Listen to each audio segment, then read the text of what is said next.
Kapag nasa 20s ka, madalas iniisip mo na bata ka pa. Bata pa naman ako, saka na ako mag-iipon. Saka na ako kukuha ng healthcare. Saka na ako mag invest kapag malaki na ang sahod ko. Pero ang problema, habang sinasabi mo ang sakana, mabilis ding lumilipas ang panahon.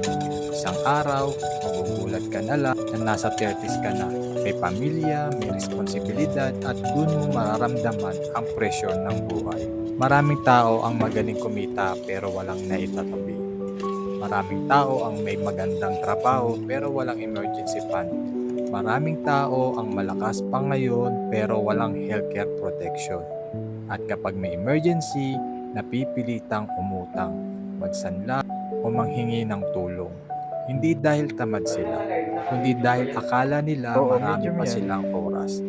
Tandaan mo ito, ang pinakamagandang panahon para maghanda ay hindi bukas, hindi ngayon. Bagsak na. Habang bata ka pa, mas madaling mag-ipon, mas mura ang healthcare protection, mas mahaba ang panahon para palaguin ng pera. Mas maraming pagkakataon para bumangon kapag nagkamali. Hindi mo kailangang mayaman para magsimula. Kailangan ng system at magsimula. Simple financial tips para sa 20s. Number 1, magtabi agad ng kahit 10% ng income mo.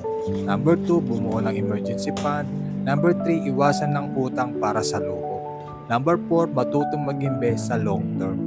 Number 5, magkaroon ng healthcare at financial protection habang bata pa. Ang 20s ay hindi lang panahon para mag-enjoy.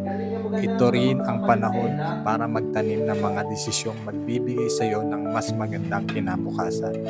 Dahil ang mga ginagawa mo ngayon, ang magiging buhay mo pagdating ng 40s, 50s at retirement years. Kung gusto mong malaman kung paano magsimula sa tamang pag-iipon, healthcare at long-term financial planning, gamit ang mga programang tinuturo sa IMG, message mo lang ako.